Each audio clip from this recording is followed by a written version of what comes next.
क्या आप लोगों ने कभी नोटिस किया है, कुछ लोग हैं जो रेगुलरली जिम आते हैं but there is absolutely no change in their physique. Okay, they look same month after month.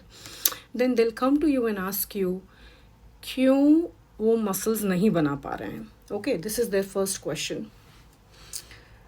इसके पीछे बहुत बड़ा साइंटिफिक रीज़न है. ओके, जो आपका मसल प्रोटीन सिंथेसिस होता है ना, the process by which your muscle utilises the protein that you are eating in order to build more muscle, उसका सबसे बड़ा स्विच होता है. There is a protein complex called as mTOR, MTOR, mTOR, जो आपके मसल सेल्स के अंदर होता है. ये जो स्विच है ना, ये दो कंडीशंस में टर्न ऑन होता है. ठीक है, पहला है आपकी ट्रेनिंग, द मैकेनिकल टेंशन. अगर आपका ट्रेनिंग एकदम सब पार है, right, if you are the one who is just doing 3 sets of 10 to 12 reps to just finish that workout and then move on to the next machine, there is no progression. You don't try to increase the weight, you don't try to slow down your reps, you don't try to increase a rep if the weight increase is not possible.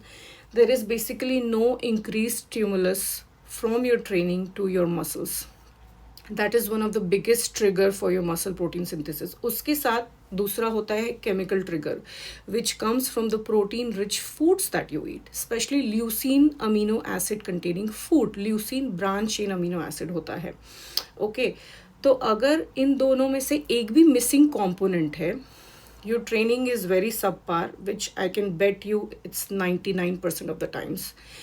But अगर आपका training अच्छा है और आप enough protein नहीं खा रहे हैं, तो भी मसल प्रोटीन सिंथेसिस नहीं होगा, because now you are giving the stimulus but there is no raw material. On the other hand, if there is enough raw material but there is no stimulus, both have to happen hand in hand, synergistic effect. So मेरे भाइयों और बहनों, first analyze if you're training hard in the gym. If you are, analyze your diet.